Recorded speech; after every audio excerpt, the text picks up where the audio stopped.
A major catastrophe, the inertia has reshaped the world. The power of existing nations plummeted while the Integrated Empire Foundation seized control. The event granted people unique abilities. They're known as the Genestella. A giant metropolis standing atop an artificial island hosts multiple schools to train these individuals. Asterisk City. A new student, Ayato tries returning a handkerchief he finds, but accidentally sees the owner changing. It's only his first day at Seidoukan Academy, but she challenges him to a duel regardless, introducing herself as Julis-Alexia von Riessfeld, a Strega, rank 5 at the academy. He accepts. Whoever destroys the other's school badge wins. She begins the assault, launching multiple attacks utilizing her fire-based abilities. Her confidence falters. He counters everything she throws at him. Suddenly, he tackles her to the ground. Someone is trying to take advantage of the duel and litter her with arrows. The school representative, Claudia, steps in and stops the duel. In her office, she begins explaining to Ayato how the schools on the island all take part in events called Festas, tournaments that pit students against one another. He's only interested in his sister and why she disappeared mysteriously after attending Seidoukan for 6 months. Her records are all but erased, though her weapon, an ogre Lux, the Cerverista, is still in the school's custody. Julis is in the same class and he tries befriending her. She keeps people at a distance, however. She concedes that she owes him one.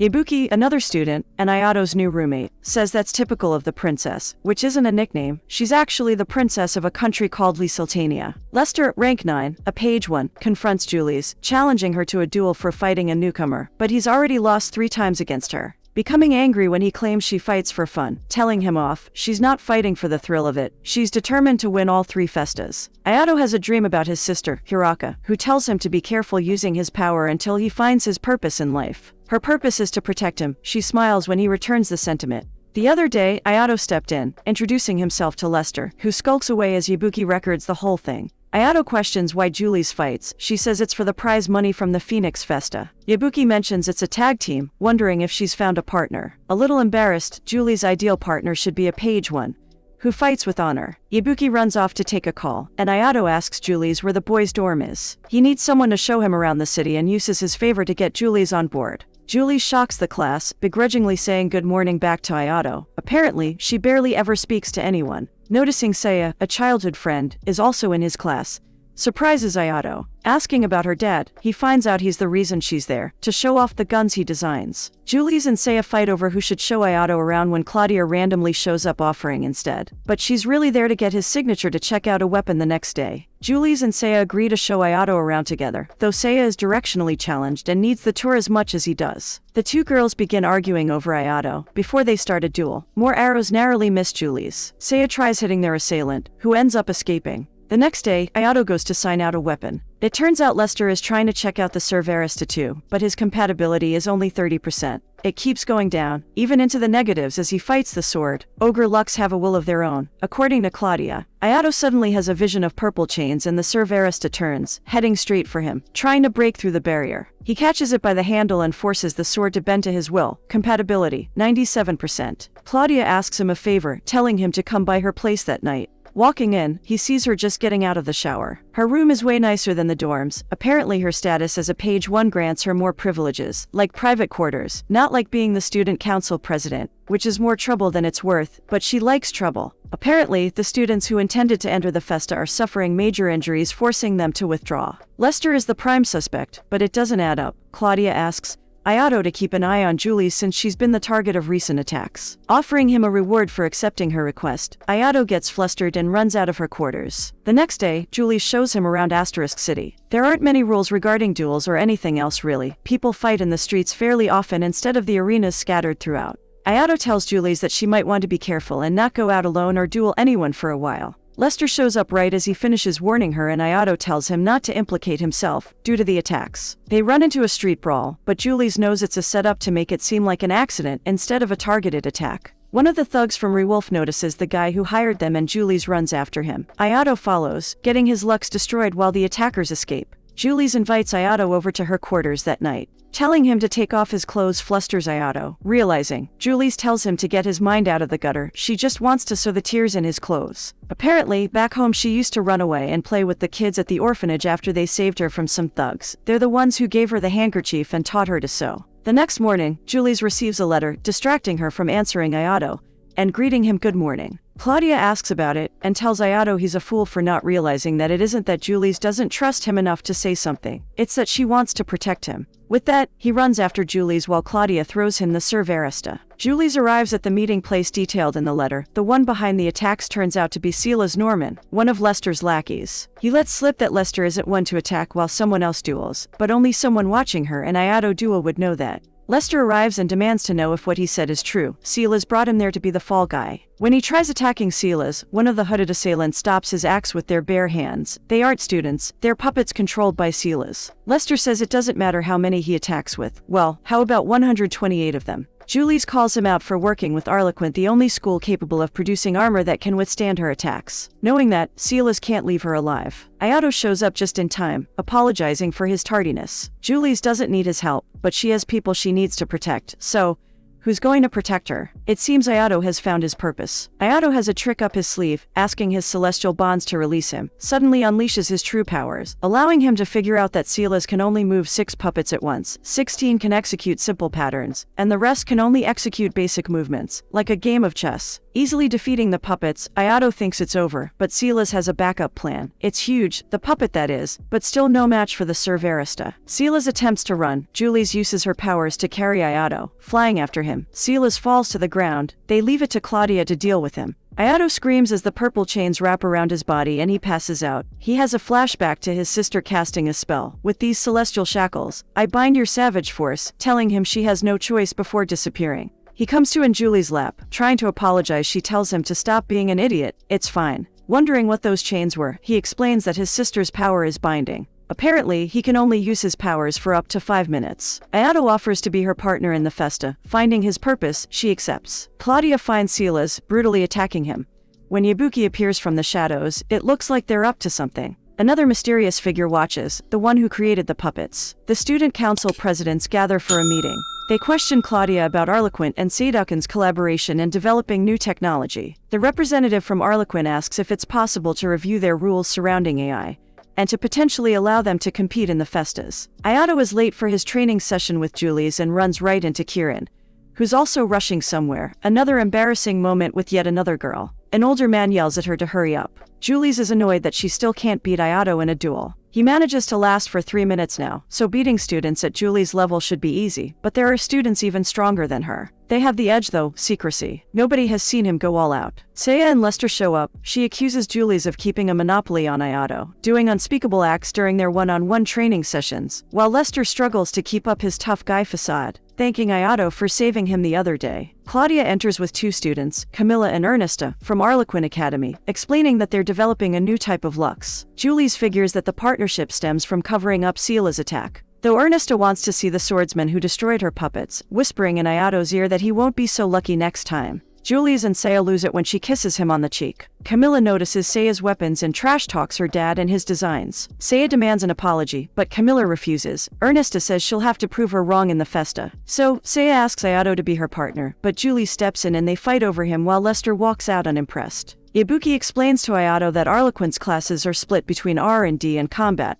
when he sees the older man hitting Kieran, the girl he ran into. Ayato catches his wrist before he hits her again. It turns out he's her uncle. Even still, Ayato asks that he stay his hand. If he can beat Kieran in a duel, then he'll honor his request. Ayato keeps up with Kieran's sword skills, avoiding all of her attacks, which she can't believe. Julis can't believe he'd be stupid enough to duel the school's rank 1 student, which Ayato can't believe. Kieran's uncle punishes her for not beating him quicker, telling her to do exactly what he says. That is, if she wants her dreams to come to fruition. Julis is mad at Ayato, but not for the reason he thinks. She's glad he stood up to Kieran's uncle, but she's angry he didn't beat her. Only 2 students rank above Julis, Claudia, who can see 10 seconds into the future using her ogre lux, and Kieran, who is an Astrega and uses a real katana. In the rec center, Claudia materializes a new school badge for Ayato from an undisclosed location. Hearing about the duel, she explains that Kieran's uncle is trying to rise through the ranks and sit on the administrative board of the IEF, but board members need to have their ambitions eradicated through psychological conditioning, which might be difficult for someone like him. Ayato finds Kieran looking for him on his way back to the dorms. They recognize each other's ancient sword styles. She's really into swordsmanship, becoming excited talking about it. Ayato asks what she's fighting for, her father, leaving it at that. Kieran asks to join his training sessions since her uncle won't let her duel unless he approves, but he needs to ask Julis first. Though he figures that joining his morning sessions, so they can spar one-on-one, should be fine. Seiya ambushes Ayato, demanding to know who that was and why he was talking to her. She wants to know whether he'll be her partner in the Festas, but he can't because he promised Julis, who also interrogates him about his relationship with Kirin. Ernesta and Camilla plan to draw out Ayato's true power. During one of their morning training sessions, Kirin and Ayato get ambushed by synthetic regenerating dinosaur-like quadrupeds. Kirin finds out they can kill them by destroying their core, using her prana. Suddenly, a sinkhole opens beneath their feet. They fall into the water below. Kirin can't swim, however, and clings to Ayato, who comments on how huge the underground area is when another synthetic creature attacks. It's pretty much the Loch Ness monster. Kirin has difficulty locating the core, so Ayato uses the Servarista. He's never had an ogre lux that could withstand his prana, and destroys the creature with one strike. Sitting back to back in their underwear, Kirin thinks Ayato is in love with Julis, which he denies, making Kirin inch closer to him, accidentally saying she might have a chance out loud, but quickly dismisses it, embarrassed when Ayato almost hears her. Kirin explains how 5 years ago, her father ended up killing a man who took her hostage, but since he's a Genestella, it wasn't seen as self-defense. Ayato says she doesn't need to follow her uncle's every instruction just to save her father, she should follow her own path. He's certain she can do it on her own. Back above ground, Kirin questions her uncle whether he cares about her or her power. He replies that it's the latter. She finally stands up to him, defending herself. She's going to forge her own path, and her first step is to duel Ayato. Claudia sets up an area for the battle, which is a bit much. Everyone wonders what Ayato's plans are when he reveals he won't be using the Servarista. Both Yabuki and Lester loan him a Lux without any explanation. Kirin goes on the offensive straight away. He can see her sword patterns. In combination, all 49 create the technique, conjoined cranes. She's got him wide open, but he ditches the sword for a spear and throws it at her as a distraction while pulling out 2 short swords, which he casts away as quickly as the others. Using his hand-to-hand combat techniques, he pins her to the ground, winning the duel. Afterwards, Kirin meets with Ayato, Seiya, and Julis, asking to join their training sessions. Seiya is cool with it, but Julis is hesitant. The two start fighting out of jealousy. She's in, but her uncle's banging on the door, also demanding to be let in. He berates her, but Ayato catches his fist. Her uncle threatens to expose the truth surrounding her father when Claudia steps in, using her mother's position as a board member to blackmail him. Meanwhile, at Arlequin, 2 students get wrecked by Ernesta's newest inventions. Seiya and Kirin's teamwork during training isn't quite up to snuff. It looks like they need more practice. During lunch, Ayato is asked for an autograph. He's become an overnight sensation for beating the school's rank 1. Apparently, his autograph is being auctioned off. At least it's worth something. Seiya finally found a partner for the Festa, Kirin. Since their coordination needs work, they decide to strengthen their bond and head to the city to go shopping for a gift for Seiya's father. After having trouble finding something, Kirin asks what her father's like. Seiya replies that he's basically a mad scientist, giving her the idea to buy a gun that could help with his research. It's Kirin's turn to pick something to do. She asks Seiya to teach her how to swim. Left alone in the pool, Kirin crashes into another student, who immediately freaks out and challenges her to a duel. Recognizing her as Seidoukan's rank 1, she backs off, but when she makes fun of Kirin for not being able to swim, Seiya whips a boogie board at her head. So, she challenges Seiya instead, who takes her out in one shot. Seiya tells Kirin she needs to start sticking up for herself. She needs to be more confident, especially since she was rank number 1. Their bonding pays off at their next training session, when they beat Ayato and Julie's score. Dirk, Rewolf student president, requests Irene, who's in the school's discipline center, basically a prison, to destroy Ayato and the Phoenix Festa. At the opening ceremony, Chairman Mesa announces that autonomous machines are now allowed as stand-ins for competitors. Ayato catches the chairman's eye and has a strange feeling. The announcers go over the rules. 256 pairs will fight until the top 32 are determined for the finals. If both team members' school badges break or they lose consciousness, they lose. Julis leaves the first match up to Ayato, who makes a show of breaking his chains, winning the match with one swing. They have to maintain a level of secrecy, so nobody discovers Ayato's limitations. Ernesta's inventions are revealed. 2 autonomous robots, ARD and RMC. ARD gives their opponents 1 minute to attack them without retaliation, trying to put on a show when RMC shoots him, reaming him out. Their opponents are no match for the bots. RMC predicts every bullet's trajectory, blocking every shot with her own. As soon as the minute's up, it's over. Seiya's dad calls in excitement after watching the bots fight. After analyzing them, he tells her to check customs if she hasn't received the new gun he sent to counter them. Asking Ernesta why he's powerless against RMC, she tells Airdy that all men are powerless against women. But in reality, RMC is his limiter. Ayato and Julis run to catch Seiya and Kirin's first match when they see a crowd watching surrounding a street fight. It's Irene. Noticing Ayato and Julis, she confronts them, but before she can cause any trouble, her little sister, Priscilla, steps in. Julis finds it odd that Irene said her business is with Ayato, not her. It seems she's not there only to fight in the Festa. Seiya and Kieran's match is decided with one quick slash and a single shot. Seiya explains how she's able to use her gun in close quarters while they shower, but Kieran is unable to explain her assets. Seiya lets Ayato and Julis in without a second thought or an ounce of shame. Full Monty. In their next match, Ayato leaves the fighting to Julis, dealing with their competition with ease. Afterwards, she awkwardly requests a head pat from Ayato for making lunch, feeling left out since she doesn't get any, like Seiya and Kieran. During Lester's match against Irene and Priscilla, Gravasheath's power is on display. It requires the user's blood and practically turns them into a vampire, which is convenient because Priscilla is a regenerative who can replenish her own blood. Claudia congratulates Ayato and tries to take full advantage of their alone time when Kieran calls, worried about Seiya, who's lost. Again, during his search, he finds Priscilla being hassled by some thugs. Thanking him, she mentions Irene is on her way. When she shows up, assuming Ayato is up to something, she almost attacks him, but Priscilla calms her down in time. It turns out that they're up against each other in the finals. Irene confronts Dirk about her sister being attacked, but he couldn't care less. After she leaves, he gets his assistant to do a reading which predicts the sister's victory, and sends her to talk to another school's president.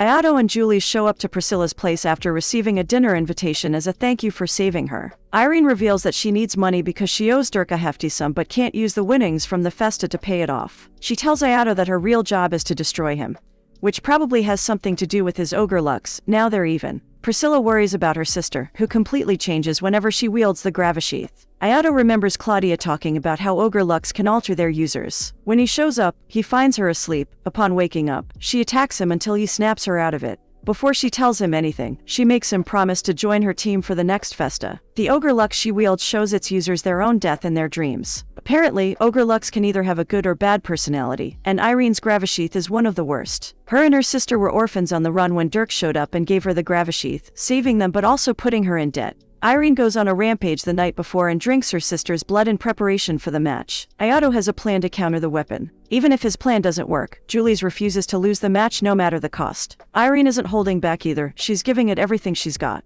Blocking the Servarista with the Gravasheath, it turns out it can't cut through everything after all. An ogre lux of the same caliber stops the Servarista in its tracks. They go after Priscilla, but the Gravasheath isn't all offense. Irene creates a shield around Priscilla, taking the pair by surprise. Ayato targets the ogre lux itself, but it's still not enough. Julies reveals the trap she set, but it's no use. Ayato gets a bad feeling. Irene is gone. The Gravasheath has completely taken her over. Ayato gets through to her for a second to save Priscilla from being completely drained of blood. Suddenly, the Servarista uses its own will to reach out to Ayato, who knocks the Gravasheath out of Irene's hands, piercing it into the ground, destroying the ogre lux. The match went on too long. Ayato collapses, giving away his secret. The rumors begin to circulate. Will they be able to win at this rate? Their opponents prepare to take advantage of their newfound weakness. Hopefully they can come up with something and claim victory. No one has clue about what will happen next. Thank you guys for continuing this journey with me. Until next time, take care.